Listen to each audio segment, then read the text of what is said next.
Welcome to Lead with Clarity. This is a space for leaders who want to grow without losing themselves in the process. Each episode is a short reflection on leadership, influence, and the inner work that shapes how we show up for others. It's not hype, not noise, just clear thinking for the journey of leading well. Today's episode is entitled, Your Words Are Building Your Team's Reality. Are you paying attention? Here we go. There's a conversation I keep having with senior leaders. It usually starts with something like, I communicated the strategy clearly, but nobody executed. And my first question is always the same. What exactly did you say? Here's what I've learned after years of coaching executives at the highest levels. The problem is almost never the strategy.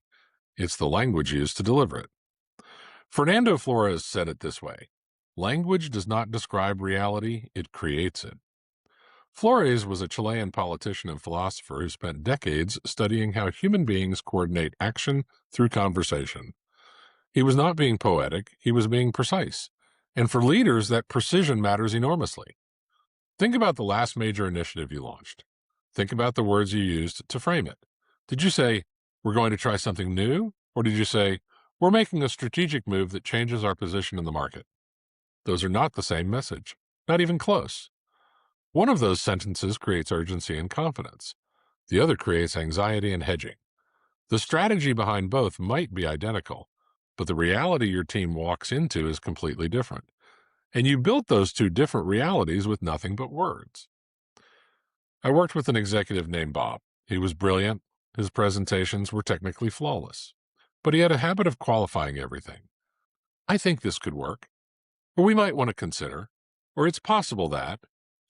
And his team was talented, but they moved slowly. They waited. They second-guessed. We spent 3 sessions just on his language. Not his strategy, his language. Within 6 weeks, his team's speed has changed noticeably. Not because the plan changed, but because the words did. Here's where leaders get this wrong. They hear language creates reality, and they think it means spin. They think it's about making bad things sound good or masking uncertainty with confidence theater. That's not what Flores was talking about, and it's not what I'm describing. This is not about performance. It's about precision. The most trustworthy leaders I've ever worked with are also the most precise with their language. They don't hedge because they haven't made up their mind. They speak clearly because clarity is a form of respect. So here's the reframe. Language is not decoration. It isn't the wrapping on the gift. It is the gift, or the absence of one. Every time you speak as a leader, you are making a choice about what reality your people will inhabit. Will it be a reality of possibility or a reality of constraint? A reality of urgency or a reality of ambiguity? A reality where the team feels capable or one where they feel uncertain? You're not reporting on the world, you're building it, one sentence at a time. The leaders who understand this, who are genuinely intentional about word choice, they're not more charismatic, they're more conscious. And that consciousness is a discipline you can develop. Here's what I want you to sit with this week. For the next 5 days, pay attention to your language in leadership moments. Board meetings, one-on-ones, hallway conversations. Notice the qualifiers that you use.